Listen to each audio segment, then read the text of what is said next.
All right, hello everybody. Can you hear me? If you can, please just say something in the chat.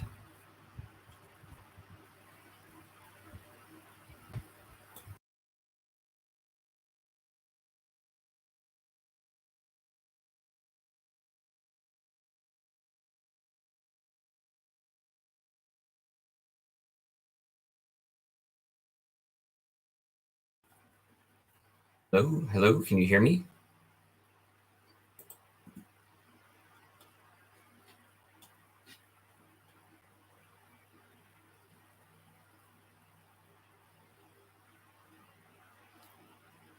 There should be a live chat function on the right-hand side. All right. Hello, good. Some people saying you hear me. Great. We're going to get started around 11 o'clock, so please hang on for a few minutes. If you are watching this recording in the future, please note the Q&A is going to start around the 10-minute mark of this video, so you can skip ahead to then. So while we're waiting, for everyone who's participating live, if you want, just let me know your name and where you're from, and I'll send you a shout out, say hello, or where you're listening from, I guess.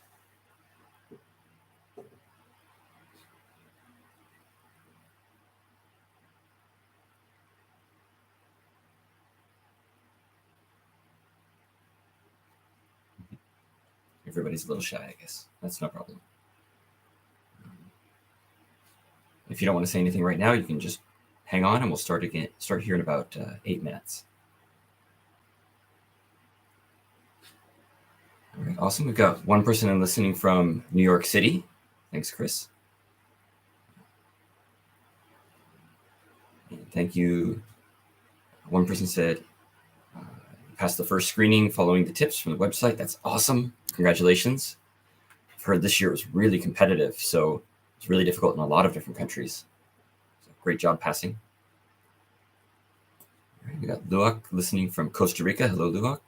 And Pradeep Surya from India. Hello. Thank you for tuning in.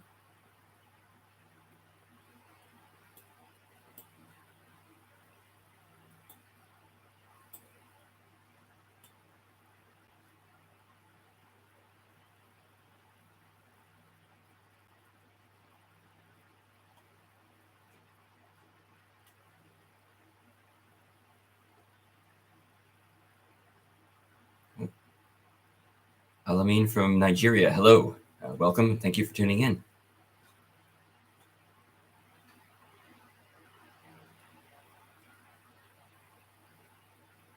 In the original email, I told everyone this was going to start at 11, so probably a few people will be joining us a little bit later.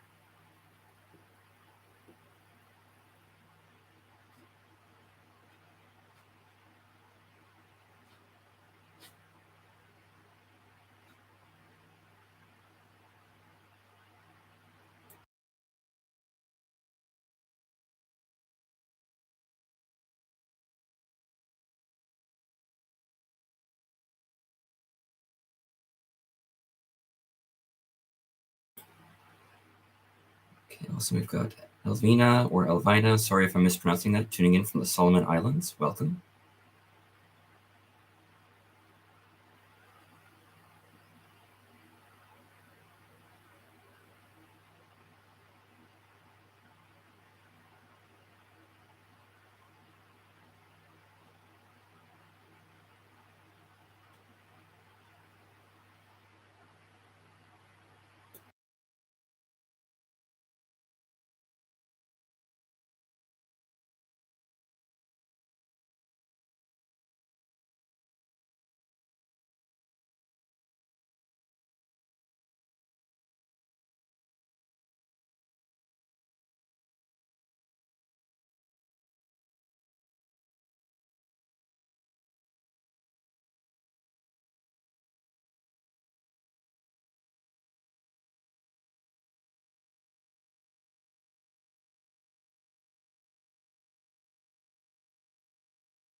Okay, I'm starting about another 4 minutes here.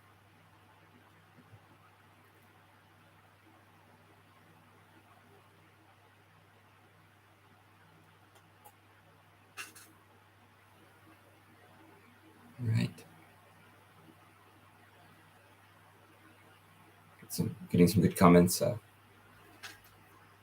Thank you to everybody who's been following this blog for a while. For those of you who have taken the tips from the blog and the books, or some of the people I've worked with personally for the coaching, and you've applied those and passed the primary screening, that's awesome. There's a lot of information out there. I know my blog pieces, the books are pretty long, so there's a lot to digest, but putting it into action is what really matters. So those of you who are able to do so and pass the primary screening, great job. Some of you who, you might have put the tips into action, but still didn't pass the primary screening this year, or had some troubles with your application. I'm sorry if that's the case. Like I said, it was really competitive this year. The feedback I've been hearing from all around the world was basically since, the last 2 years, it wasn't possible to get into Japan or travel internationally because of the pandemic. So it seems like all the students who couldn't apply over the last couple of years all joined together and applied this year.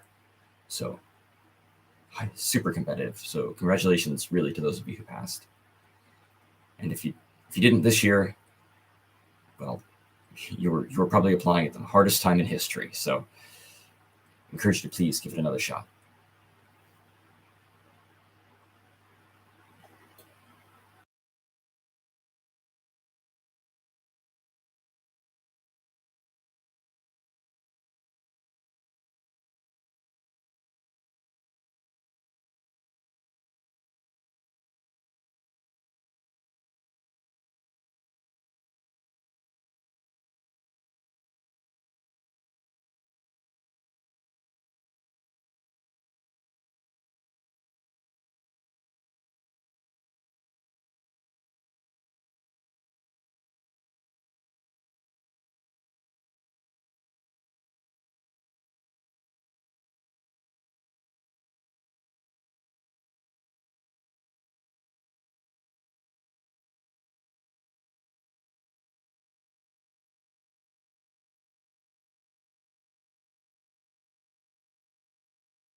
Hello, Nizasith. Thank you for tuning in. All right, it is just about 11 o'clock, the time I said I would get started. So I'm going to go ahead and start the introduction now and try to get started right away for everybody. So before we get started, I would like to take this opportunity to thank my supporters on Patreon who made this possible. So I've set up a Patreon page for people to pledge monthly support. And any month that I hit $50 of support on Patreon, I'm going to hold one of these live question and answer sessions. And at higher support levels, I might even make these weekly instead of monthly. So I want to say special thanks to Alessia, to Jay, and to Chris, who are the highest level supporters, the daimyo level supporters that contribute $10 per month. You guys are amazing. Your support is really what made this possible. For anyone else, you can support the TranSenz blog, the website, for as little as $1 a month on Patreon at patreon.com/TranSenz. But I completely understand not everyone can support. That's totally fine. I try to put out everything I can for free. And I'm always on the blog answering questions in the comments section each day. So if you have any questions individually you want answered, please post them there, and I'd be happy to answer those. If you want to be notified whenever I have any new articles or updates for the blog, or when I'm doing additional live sessions like this, please subscribe to my mailing list if you haven't done so already. So there's a link in the description below the video today where you can just click and sign up. And I'll also send you a sample version of the MEXT Scholarship application form filled in, so you can see kind of my guidelines on how to fill that in. There's also a sign-up link at the bottom of each of the articles on my website at mext.transenzjapan.com. All right, so before today's session, I asked my Patreon supporters and my mailing list subscribers to submit questions in advance. So what I'm going to do is I'll start with some of those questions, and then I'm going to open up for live questions. I probably won't be able to get through all of the questions that I got in advance or all of the live questions, but I'll try to cover as many as I can. For the questions I got in advance, there were a wide variety of questions, but I'm going to focus on two different topics, which the first one is what you can do to increase your chances for success. And the second topic I'm going to cover is the results of the recent embassy recommended MEXT Scholarship primary screening and what to do next, whether you were successful or not. So if you ask a question and it doesn't fall under those categories, or if you ask a question in the live chat and I can't get to it, please, first post your questions in the live chat. I'll get to those in the second half of the session today. And then if I can't cover something, please post it in one of the comment sections in the blog and I'll answer it there as soon as I can. All right, so, I should also mention that for the questions I received in advance, oftentimes I receive very similar questions from multiple people. So I've kind of combined and reworded them in some cases. So if it doesn't sound exactly like how you asked it, that's the reason why. All right, I'm going to go ahead and get started. So first of all, on the subject of what you can do to improve your chances. Several people in general just asked, hey, what can I do to improve my chances of being selected? So I have an article on my blog about how to maximize the chances to win the MEXT Scholarship. And that's also the subject of the final chapter of how to apply for the MEXT Scholarship. So I go into a lot more detail in the article, in the chapter in the book, but I'll try to summarize here. So I think one of the most important things you need to have to be successful in this application is you need to have a strong application theme. And by application theme, I mean there's some significant problem in society that you want to work to solve.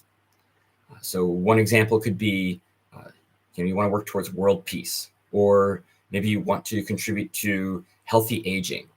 These are huge problems. And of course, you can't tackle that in a 2-year master's or a 3-year PhD. But what you can do is research a specific problem that's going to contribute to that. So you identify a theme or an issue you want to contribute to, and then a research problem or a research question that is going to help contribute to that theme. So, for example, in the case of world peace, okay, that's a little bit difficult to research, but maybe you can explore a political theory or a specific incident in international relations that could be an example or explanatory way to help people understand how better to relate to one another. Or perhaps you could look at how to conserve or more efficiently exploit a particular resource that's in competition so that we can reduce the competition between nations and reduce the potential for conflict. So those are some specific questions you might be able to look at that would contribute to the larger issue of world peace. And then within that, I recommend that you come up with a really specific research problem. So you're going to need something specific you want to research, and then you're going to define exactly what steps you're going to use to research that and analyze it so that you can answer your research question.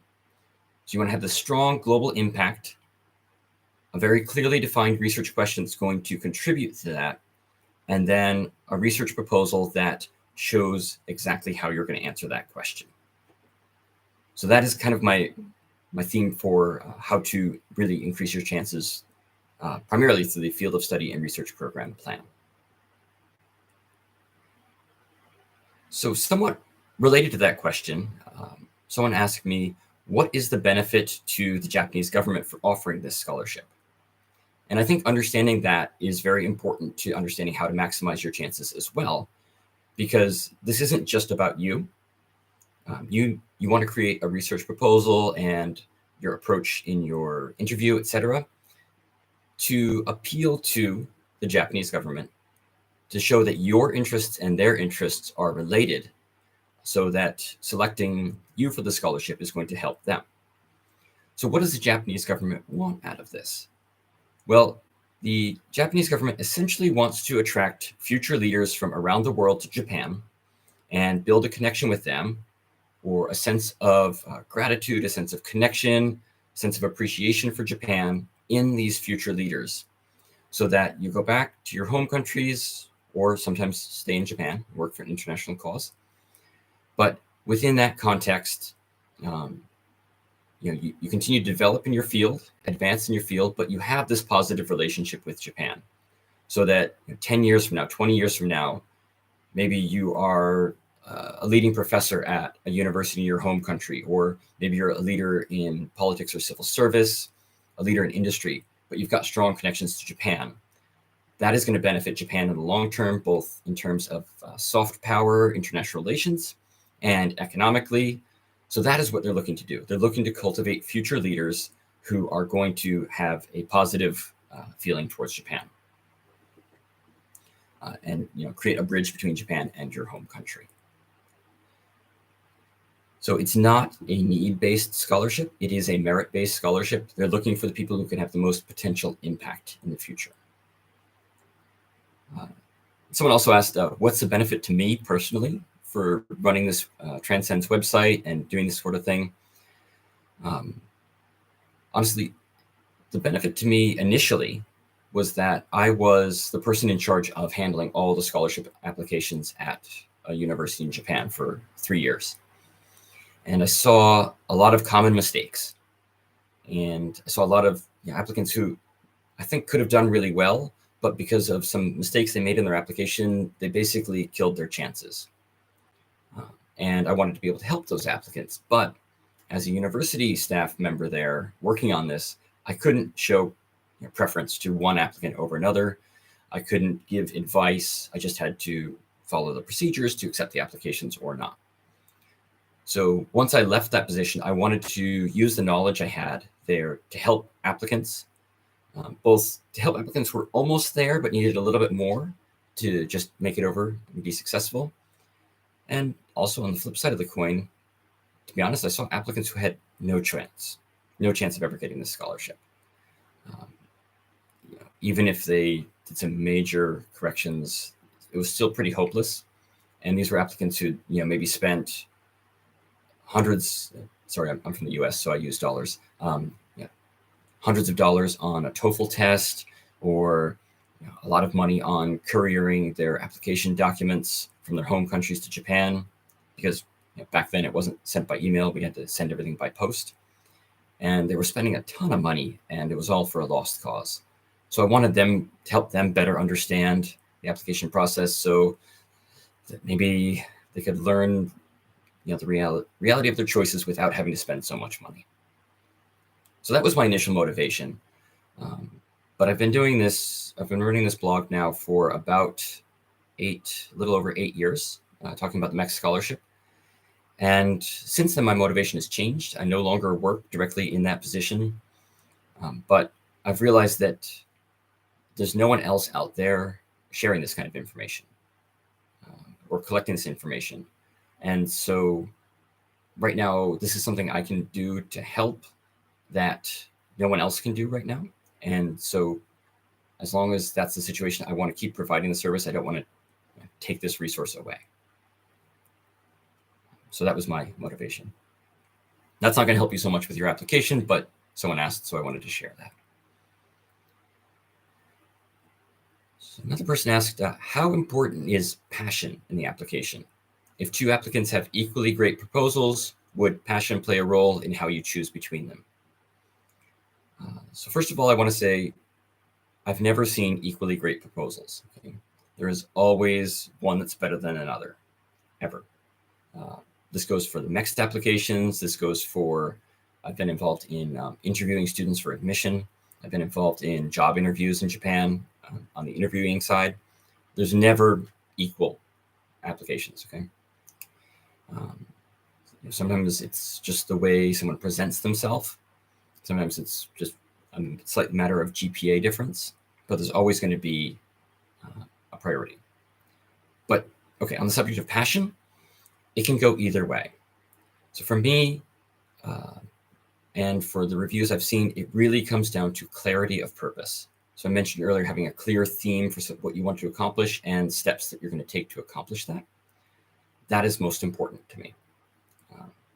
So you've got something you want to do, and you've shown that you can clearly accomplish that goal. If you're passionate about it, great. But I have also seen applications that are all passion and no substance, and that hurts. That's not going to get you anywhere. If you don't have any clear plan for how you're going to approach your research, or you're really excited about something, but you don't have a research question that you're going to follow up on, then passion in that case could hurt you, and you need a little bit more logic and reason behind it.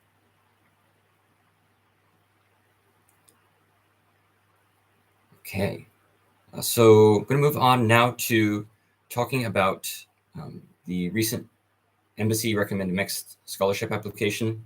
So as I'm recording this in August 2022, most countries have already finished the primary screening at the embassy, and you're now in the stage of applying to universities for letters of provisional acceptance if you followed up the embassy application route. But one question I got is, how do I find out the primary screening results? So for those of you who might not have heard yet, it's going to be different in each country. So each country and each embassy is going to have a different approach.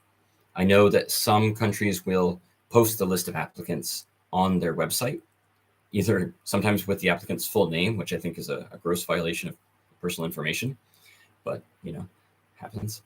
Sometimes with just application numbers. So you're going to have to check with the Japanese embassy in the country you applied to see how they release results. Unfortunately, sometimes they only, like if it's the embassies contacting applicants directly, sometimes they only contact successful applicants. So if you're unsuccessful, you might just be sitting there forever waiting for an email. Unfortunately, I've had applicants in the past contact me in December saying, hey, do you know when I'm going to get the results of the primary screening? If you haven't heard by now, you weren't successful. Do make sure that you've checked your spam mailbox. Sometimes results get filtered as spam, but if you haven't heard by now, definitely contact the embassy and try to find out how they released results and when. Someone asked, when I apply for the letter of provisional acceptance, should I send the universities the template I got from the embassy as is, or should I fill it in first? It's fine to send it blank. They will fill it in. How can I find a university to apply for the letter of provisional acceptance? So I have an article about this on my website, how to find universities and professors that teach in English. And I also have a whole book on the subject. But if you look at the article or the book, I have links to a few different sites that list all the programs in English. And I think the best one is JASO. They list all the degree programs taught in English, so you can search by field of study. And as I mentioned in those articles, you might have to think broadly about your field of study because it might have a different name or categorization in Japan than what you're used to. But I recommend you go through that, identify any of the programs that are taught in English, and then go to the university's websites to follow up. Look for which professors, research labs exist, what courses they teach, and you can follow up from there. Again, there's more detail in the article and book. Kind of related question, what should you do if you cannot find a professor with the same interests as you? I'm going to be blunt here. Keep looking. Because if your topic is worth researching, then there's going to be someone researching it or researching something related. So you might have to rethink how you're describing your research topic. You might have to look at, maybe someone's using the same methodology, but a different specific data focus. That's going to be close enough. But keep looking because, again, if the research is worth pursuing, then I think it's almost impossible that there's nobody pursuing similar research in Japan.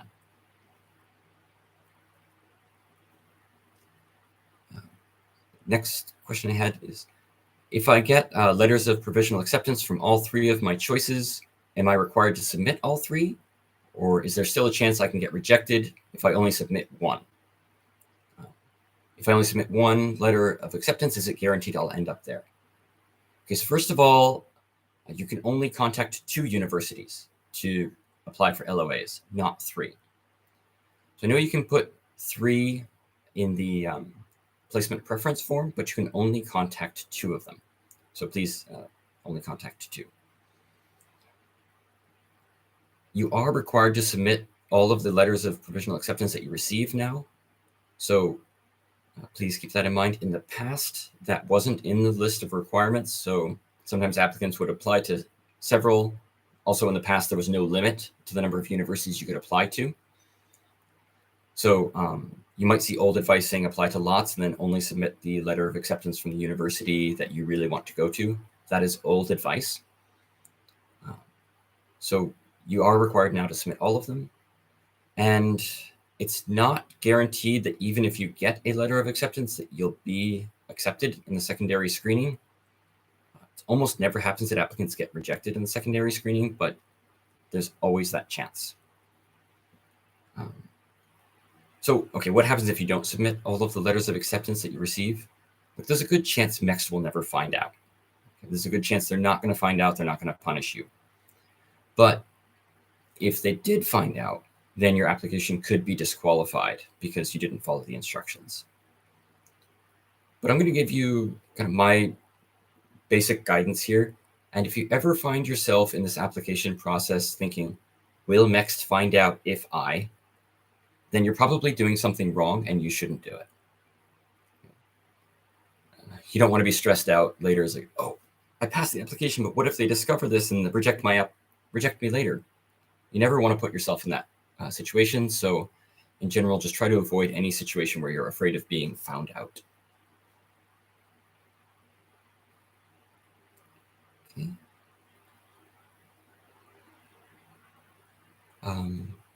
So I had another one is it possible to be rejected during the secondary screening? And if so, why? Technically, yes, it is possible, but it's very rare. The only time I'm aware of this happening in any sort of significant numbers was 2019, 2020. And in that year, MEXT cut the number of slots that each country could nominate for the embassy-recommended primary and embassy-recommended MEXT Scholarship after the application process started. So some countries didn't find out until after they'd issued the results of the primary screening, and then they had to cut applicants during the secondary screening. And I think that happened that year. That was the year Japan made tertiary education, so they made college free for low-income families in Japan. And so that had a huge impact on MEXT's budget, and they had to make some revisions. So they cut the number of slots dramatically that year, and those cuts have stayed. So it's not like the numbers rebounded in the future. So it's already at a low number. I don't think it's going to be cut any further in the future. So I don't think that's really a problem. But that year, the year that they were cut, almost all of the applicants I heard from who were cut during the secondary screening were applicants who had left the Japanese language test blank during the primary screening. So you're not required to pass that language proficiency test, but if you don't try, some applicants were cut that year for that. The other reason I've heard of applicants being cut in the past was because they didn't receive even one letter of provisional acceptance. I've heard of applicants succeeding in that situation, but you've got a higher chance of your application being rejected.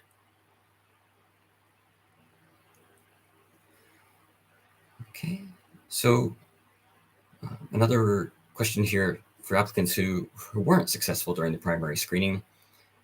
I had an applicant ask, I was invited to the interview and I thought it went well, but in the end I didn't pass. What do you think might be the reasons I was rejected? It's really hard to tell, but in most cases, all of the steps of the primary screening are cumulative. So even after the interview, they're going to factor in your initial documents that you sent. So they're going to factor in your GPA, the quality of your field of study and research program plan, your tests, and your interview all together. and come up with a cumulative score. So it's not like, okay, you passed the document screening and now everyone's got a fresh start for the tests, everyone's got a fresh start for the interview. It does build up. So it could have been anything along the way. They are going to accept more students after the document screening than they can finally nominate, because sometimes applicants will come in and completely bomb the interview. It's not that common, but it happens sometimes that someone cheated and got someone else to write their field of study and research program plan for them. And so when they get to the interview, they can't explain their research at all because they didn't write it. Don't do that. Or an applicant comes off well in writing, but does really poorly for other reasons, or completely fails the language test. So even if, say, after the document screening, you weren't quite in the top, you could move up based on a really strong interview or someone at the top having a really weak one. So it could be anything. It could be the documents, it could be the test, it could be the interview, or it could just be, like I said, this year, it was super competitive. So applicants who probably would have succeeded in other years didn't succeed this year just because over the past couple of years, people weren't able to travel in person. So a lot of applicants deferred their applications and they had a much higher number this year. I have seen feedback from people in several countries that it was much, much more competitive, or significantly higher number of applicants than in past years. So I do recommend that you try again. If you can, please try again. However, if you made it as far as the interview, they clearly saw some potential in your research. And so the focus at that point is probably on your research and its impact. So if you can strengthen those areas, I think that's going to help you in the future. Similar question. So most people don't actually get any feedback for why they didn't pass. But one applicant wrote in and said they applied and they failed the primary screening. And the feedback they got was that they lacked maturity. So what does that mean? So I'm guessing that they're not saying you were immature, as in you were rude or your behavior was inappropriate or anything like that. I think this is probably a translation of the Japanese term mijuku, which could also be translated as being unripe, not fully developed. So not mature in that sense, which means that probably your research plan needed a little bit more development, or your interview presence needed a little bit more development. I think that's what they're getting at with that comment. So it's not a personal comment about you. So if I failed to get the MEXT Scholarship, how can I gain direct admission to a university? For that, each university is going to have their own application process. So you just need to go to their website and look for their admissions process in English to see what how they accept applicants. And also, starting soon, the university should be starting their university recommended MEXT Scholarship application process. So that's something you could potentially apply to as well. You probably saw in the eligibility requirements that you cannot apply for 2 different types of MEXT Scholarship at the same time. But if you applied for the embassy recommended MEXT Scholarship and you did not pass the primary screening, you can apply for the university recommended MEXT Scholarship, because your embassy application is no longer active. It was deemed unsuccessful. Typically, the university recommended MEXT Scholarship is a little bit more competitive, but I've also seen situations where applicants who didn't pass the embassy did pass the university. And I think it's because sometimes they're looking for different things. So if you apply to the university, you're being evaluated only by academic experts. Whereas if you apply through the embassy, you're being evaluated by bureaucrats. And sometimes your home country government could have a say in who's selected or what fields of study get priority treatment. So sometimes it could be easier for you to apply through the university. And again, each university is going to have their own process for that, so you need to check their website for that information. I do have an article about the university recommended MEXT Scholarship application process in general, and I'll be updating that as soon as MEXT releases their guidelines for next year. So another applicant, if I didn't pass the primary screening, Can I apply again next year with the same research plan? Yes, you can, but I recommend that you try to improve it somehow. So your field of study and research program plan, which is your research proposal, that is the one part of your application that is under your control. That is where you can make the most difference. So if you submit the same plan next year, like, okay, it was more competitive this year, so maybe you have a better chance, but you can probably anticipate a similar result. So try to improve it. Try to make it a little bit more clear. Maybe do some more research on your own in the meantime and see if you can refine it a little bit. Add some more sources. See if you can get someone to look at your research proposal from this year and offer any advice. I offer that some coaching review services where I will look at your field of study and research program plan and offer some notes and advice for improvements. That comes with a fee. Just to give you an idea, usually for a 2-page research proposal, I'm going to be sending you back 5 to 8 pages of notes on how to improve it. But you can also try to consult with, for example, your academic advisor or professor you trust from your home country or your previous university. They might be able to work with you for free to look through that. So that's also a resource you can use. Do try to find someone who will give you blunt, honest feedback, not someone who's going to be like, yeah, good job. You want someone who can tell you how to improve it. Similar, related question, I guess. What is the limit of times you can apply for the MEXT Scholarship? There is no limit, but like I mentioned before, just resubmitting the same application probably won't help. I've known applicants who succeeded on the second or third try applying. So it's not like not succeeding once is going to hurt your chances in the future. If you take this opportunity to improve your application and use what you've learned to have a stronger application next time, then that could improve your chances. Obviously, there is an age limit, but until you reach that limit, you can keep applying. However, if you find that you can't make any improvements to your application, then maybe you want to try a different route.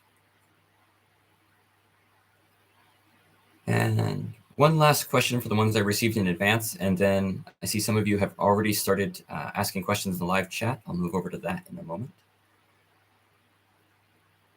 So, applicants, if you apply and you're not successful, how does that affect your next year's application, and what changes should you make? Because that's similar to what I just answered. I guess I got my questions out of order. But again, please try to improve the field of study and research program plan. That is the most important part of your application that is under your control. So earlier in the session, I described what you can do to increase your chances. Focus on a theme, a significant impact that you can make to benefit society, benefit Japan, your home country, or the relationship between the two, and have a research question that's clearly related to that, and a clearly defined research question problem, and methods that will clearly answer that research question. I have never seen a field of study and research program plan that could not be improved. I've been working with applicants for 8 years. I've coached dozens, maybe hundreds of applicants, one-on-one. I've never seen one that couldn't be improved. So there's always room for improvement there. It could be in the content. It could be in how you explain yourself and how easy it is to understand. But there's always room for improvement. So please try to improve it and try again in the future. Okay. I mean, there were a lot more questions I got in advance, and if we run out of questions in live chat, I'll move back to those. But in the meantime, I want to thank all of you who came in person, participating in person, and answer some of your questions from the chat. So let me just scroll through here and try to get some of them as they came in. Okay. So Choi asked, what is the process of selection after the interview conducted by the embassy? Haven't received any message yet. So the interview is the last part of the embassy recommended application process that you are participating in. So after that, the embassy officials are going to look at all the applicants, decide who is successful, and contact them. If you haven't heard by now, I would certainly recommend you contact the embassy to see if the results are out, because you only have another couple of weeks to submit your application to universities to ask for letters of provisional acceptance. So they should have given you the results by now. So please contact them. And also please check your spam email box. Sometimes the result might be there.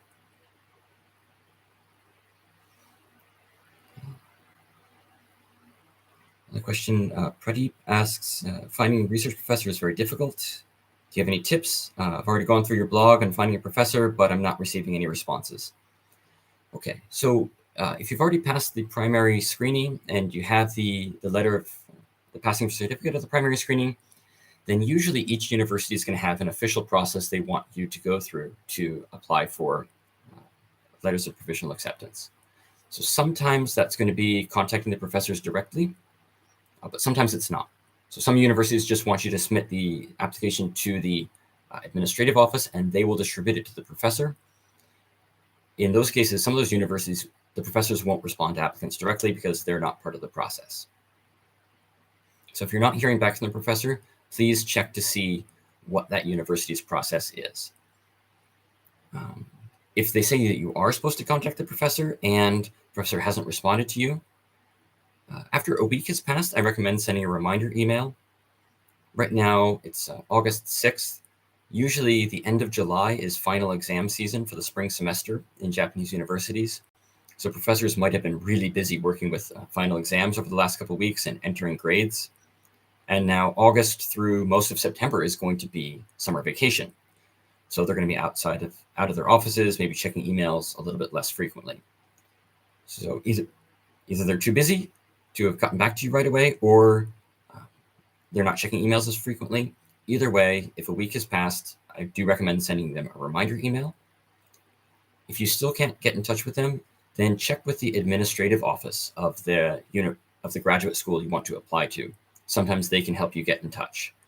And a professor might be more likely to reply to an email that comes from the admin office of their university than someone outside the university.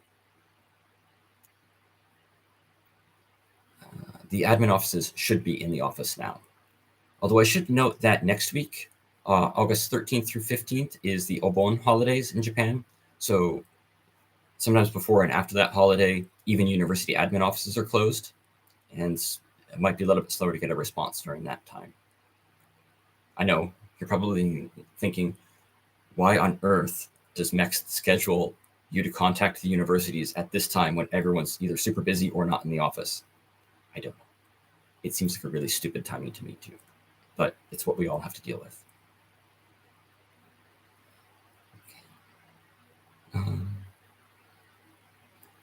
Someone asked, Pradeep again, will your grades, results, and marks play an important role in the selection process? Yes. So I think I've got an article about the GPA as well, but there is going to be a grade cutoff in most cases for your application. So if your grades aren't above a certain marks, then you're not even going to be considered. And that is what I meant when I mentioned earlier that I said I saw applicants who had no choice and no chance really of succeeding in the MEXT Scholarship. I know this is true for the university recommended MEXT Scholarship, and I know it's true for every other Japanese scholarship that goes to the university. They require that all applicants have a minimum 2.3 out of 3 GPA. That's on a funky system that only MEXT uses. Not even Japanese universities use a 3-point GPA system. So you have to convert your grades to that system and make sure they're above a 2.3. Even if they're above that, a higher marks, higher grades are generally going to give you an advantage. Even it's going to be considered in conjunction with your research program plan or your research proposal, but higher grades is certainly going to help.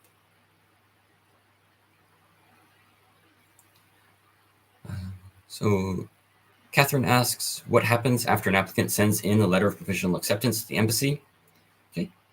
After that point, really, you just sit around and wait for the results.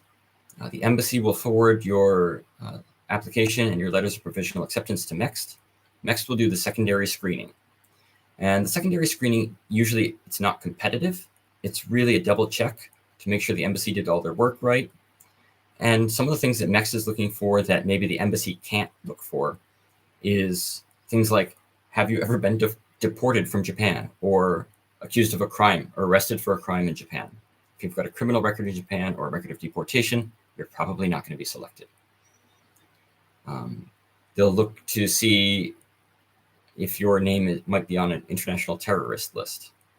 I know that's not likely, but I actually had an applicant at the university I worked for who had the exact same name as an internationally wanted terrorist. So for a while, his visa was blocked because they wanted to make sure he wasn't the terrorist. And so MEXT might be looking for that. They're also going to be double checking to make sure your research doesn't conflict with their policy to avoid weapons-related research. So if you're doing research into a topic that could be used for weapons of mass destruction, they might reject you for that.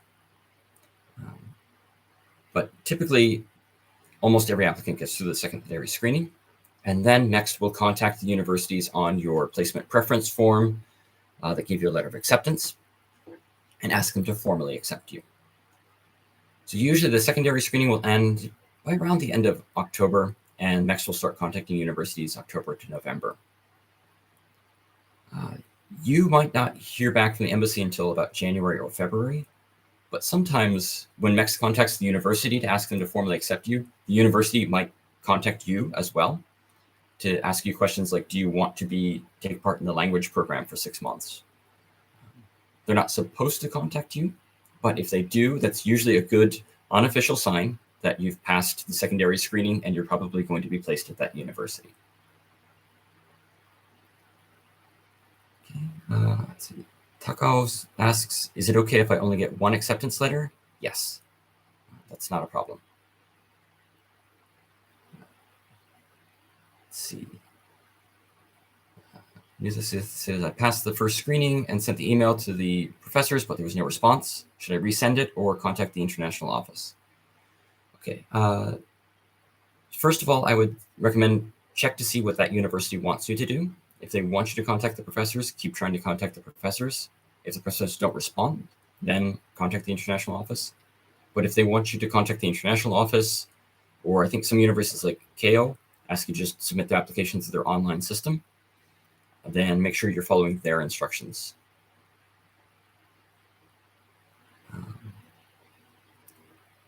Miyu asks, is there a certain stage in the primary screening that weighs more than the others? This is just my sense, but I think the field of study and research program plan weighs most heavily. The other, the GPA might be used as kind of a pass-fail and a rack and stack, but I do think that field of the research proposal is most important, and the interview stage really seeks to confirm your research proposal or clarify it. So I do think that's probably the strongest part, but everything does impact the evaluation.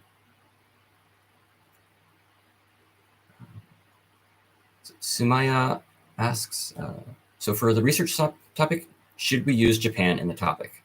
Great question. You don't have to. You don't have to focus your research on Japan, but do keep in mind that you cannot do extended field research outside of Japan. You cannot be outside of Japan for more than a month consecutively during the course of your MEXT scholarship. So if you're going to do field research, it should be within Japan. But the research topic doesn't necessarily have to be about Japan. It can be about a common topic that affects Japan and your home country.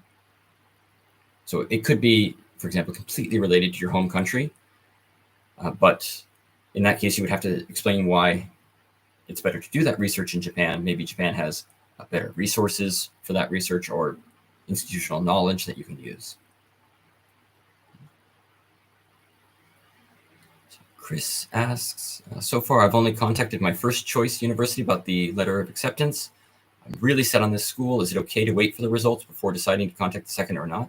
Yes, but I think it's August 19th is the deadline this year to apply for letter of provisional acceptance. So if you wait later than that, then you cannot contact any other universities. August 19th, that's the deadline for you to contact universities, but it could take them significantly longer to reply to you. MEXT says please try to get the responses back within a month, but over the summer vacation, that can be difficult. I'll give you one example from my experience. My university that I used to handle these applications for, they required that all letters of acceptance be approved at a faculty committee meeting, but there were no faculty committee meetings during summer vacation.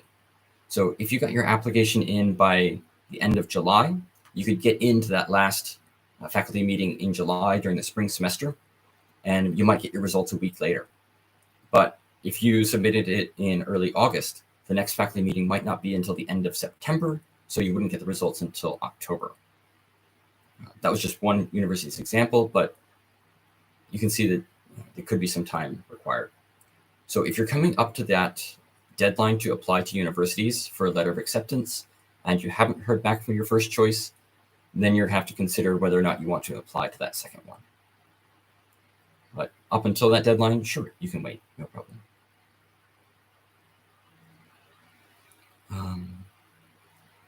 So Kwong asks, I passed the first screening, but I don't have my transcript until December. Do you think that will affect the secondary screening? Okay, so I assume that you're still enrolled in your previous degree and you don't have your final transcript for graduation. That's fine. Your primary screening is going to be completely based on your results from the transcript you submitted with the documents. Okay, they're not going to update your results based on midway through the process, but you'll have to submit a final transcript and your final certificate of graduation before you arrive in Japan. So typically the embassy is going to give you further instructions about that later, but it's not going to affect the secondary screening, so don't worry about that.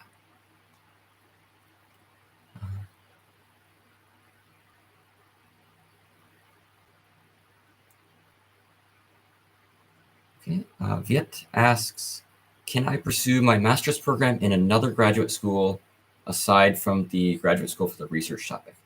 Okay, so I assume you're initially applying as a non-degree research student, and then you want to know if you can change universities when you extend your scholarship from research student to master's degree student.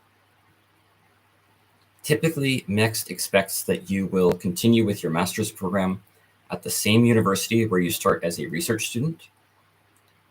It is possible to change universities, but usually there has to be some sort of extenuating circumstances. Like, for example, the professor that accepted you retired or moved universities and cannot supervise you anymore.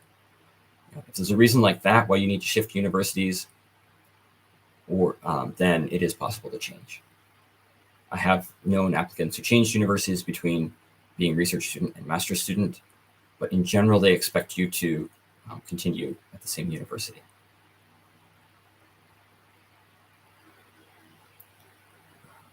So, Miu, another question. What is the recommended length for answering a question in an interview? Great question, but I'm going to give you the Japanese answer here, which is it depends. It's the answer to everything. Make sure you answer the question thoroughly, but also try to take advantage of any interview question you get asked to refer back to your theme, to refer to what makes your research special and unique and why you are the best candidate. So if you can answer the question and show why you are the best candidate for the scholarship, then that's a complete answer. If it's a face-to-face interview, you can see your interviewer and you can see that they're kind of fading away or looking down at their paper, then maybe try to wrap up your answer a little bit shorter. But I think as long as your answer remains relevant and is focused on the question and your candidacy, then as long as it takes to explain it.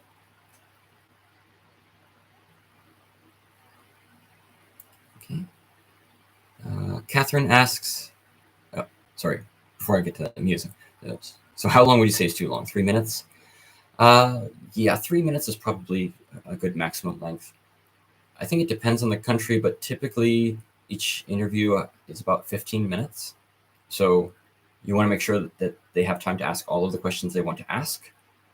And so, yeah, try not to make any single answer too long. So, Catherine, how difficult is it to change from a research student to master's student at the same university? Okay, typically it's pretty easy. So typically if the university accepts you as a research student, they are provisionally considering that they're going to accept you as a degree-seeking student too. It depends on the university, and it also depends on your academic background. If you get there and they figure that you're really not that academically prepared, then it might be harder. But most of the time, you're going to be able to get in. It's not going to be a problem unless you have a really bad relationship with your academic advisor, or you come in and you're just not prepared at all, or not showing up to do your research, or not showing up to participate in your classes. Some universities, the entrance exam. So Japan always refers to entrance exam to get into the degree program, but that doesn't necessarily mean it's going to be an exam in all cases, like a sit-down written test or an interview test. Sometimes the entrance exam just consists of submitting the application documents, and it's really just a rubber stamp, yep, you're in.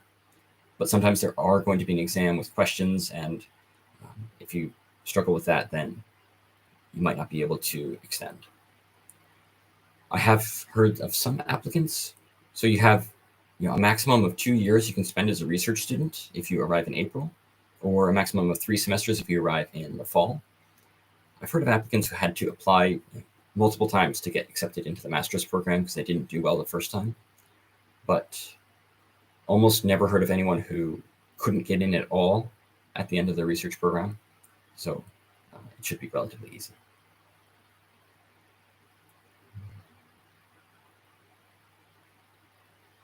Okay, see, both Barsha and Jampa asked the same question right in a row, which what are some mistakes that MEXT scholars make during their first and second screening, and how to avoid those.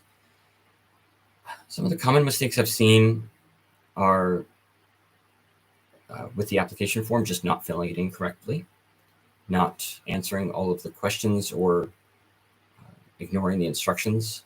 Really, it's pretty basic.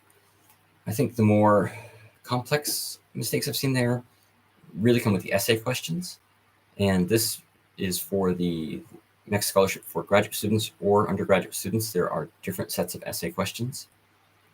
But for graduate students, a common mistake is in those essay questions or in your field of study and research program plan, thinking only about yourself and thinking about what you want to say rather than what you want the reviewers to come away from your application thinking. So, for example, there's a question about, what was your trigger for your interest in Japan?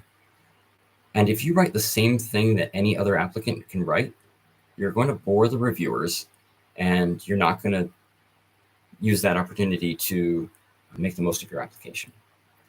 So keep in mind that the application reviewers are probably reviewing at least dozens, maybe hundreds of applications. And if they see the same thing over and over again, boring, right, you're not going to stand out. So if you have something unique and exciting, if your trigger for your interest in Japan is something that's related to your research and something exciting that indicates you have high potential as a scholar, that's going to help.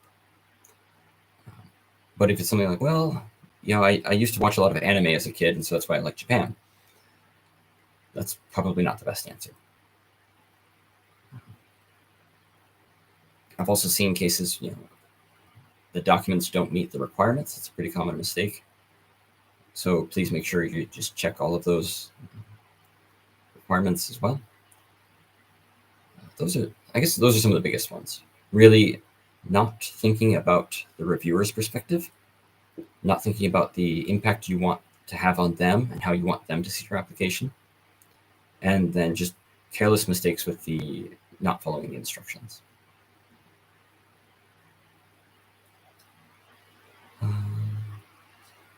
Grace asks, if the university strongly recommends to have the JLPT scores, Japanese Language Proficiency Test scores, do we have a chance to get, and you don't have them, do we have a chance to still get a letter of provisional acceptance?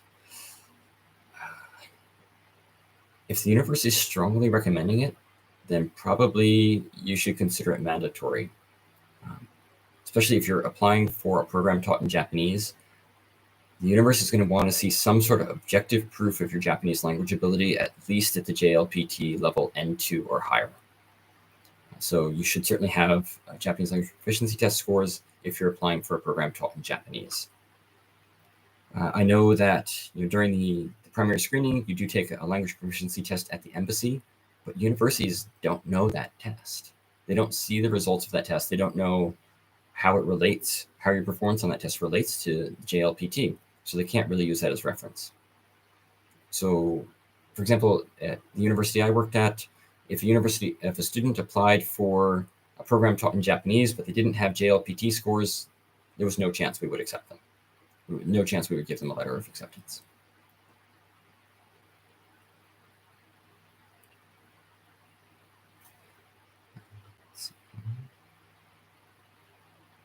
Viet had a follow-up question. Okay. So earlier I misinterpreted Viet's question. I thought they were asking if you could change universities between your research program and master's program. But the question was actually, can you change graduate schools within the same university? So for example, you might be a research student in the Graduate School of Economics, but you go on to be a master's degree student in the Graduate School of Business, since that's just an example that's somewhat closely related. Yes, that's possible. You'd have to change advisors in that situation, so your advisor would have to be on board with it. But I know of some graduate schools where that's actually the only way to get in.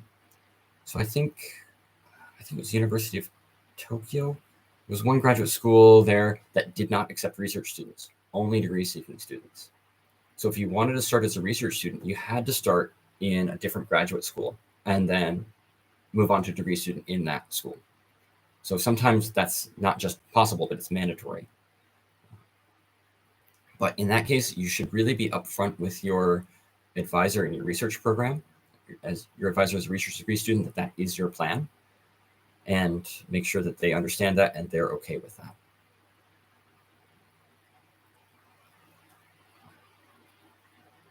Let's see.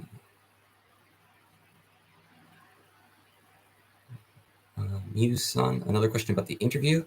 So you mentioned that every stage is scored. Every stage of the primary screening is scored. In the interview stage, is your attitude scored as well? So for example, if you're nervous and your voice is shaking, or you weren't fluent or confident, would that result in minus points?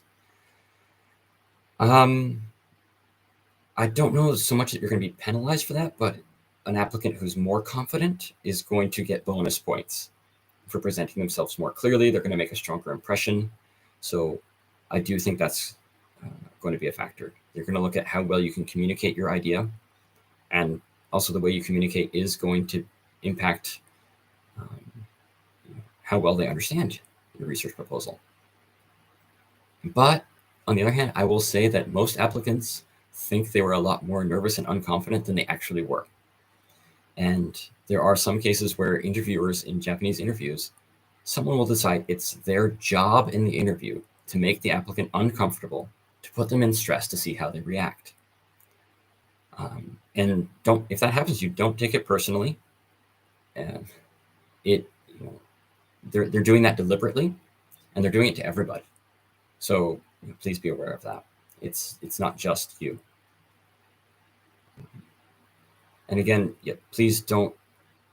A lot of applicants will come and say, "Oh, I did horribly. I was so stressed," and then they find out they were successful later. So you're going to be a lot harder on yourself usually than the interviewers are. They're going to see a lot of other applicants who are probably just as nervous, and so it's more relative than it is an absolute score. But yes, I think your impression, your professionalism, certainly be taken into consideration. I do mention in my article about the preparing for the interview that you should go into an interview as if it's a job interview. So wearing a suit, sitting stiffly, or sitting kind of at attention, being very formal, being very polite. that is going to make a difference. I don't know if it's scored, it's not going to be scored as highly as the contents of your answers, but your impression is also going to affect how the reviewers look at the other answers. So you could give the exact same answer about the quality of your research, but if you are sitting straight and delivering it confidently, or if you're kind of slouched in your chair and nervous and answering, and you say the exact same words, it's going to sound stronger if you're confident, and so that's going to result in a higher score in general, I think. So Camille says, I'm having trouble selecting a topic to begin my initial literature review, and I've considered looking at what current professors are focusing on and tailoring it around that. But there's so many different fields that I have analysis paralysis. What tips do you have to select a field within your graduate studies? Okay, that's a great question. I'm actually kind of in a similar position right now, Camille. I'm applying for a research grant at my university, through my university rather, to the Japanese government. And there are so many different individual topics I want to research that I'm not sure which one to choose. So I do recommend that you choose something that is based on research you've done before, because if you can show that you have previous experience in the field, it's going to look stronger. It's going to make you a stronger candidate. So, okay, they're going to have a little bit more confidence that you can do the research that you said you're going to do. And also something that's related to, like I said, or like I mentioned earlier, a global impact or a significant benefit for society, and that you can relate down to a specific research problem. So you want to connect kind of your past experience with your future potential. And within that, just try to find whatever excites you most. And yeah, like you mentioned, there's a lot of different fields, but try to find something that excites you. It's related to something you want to do in the future, your future career, and that matches a research field you can find for a professor in Japan that you would like to work with. I'm sorry, that's not terribly specific, but those are the primary factors I recommend looking at.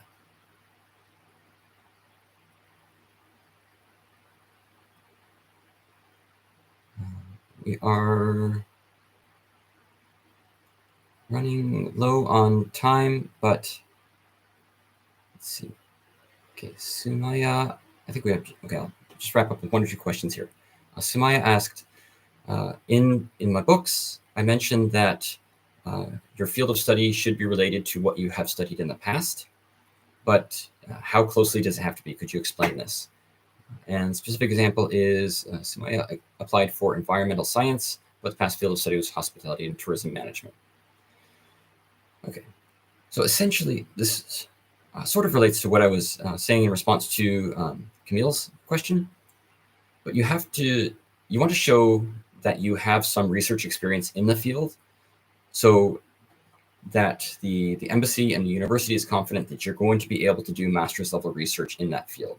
So you're familiar with the methodologies, or you're familiar with the state of the field, so that you're not starting from scratch. Basically, they don't want to accept you into a master's program if you have zero background in that field.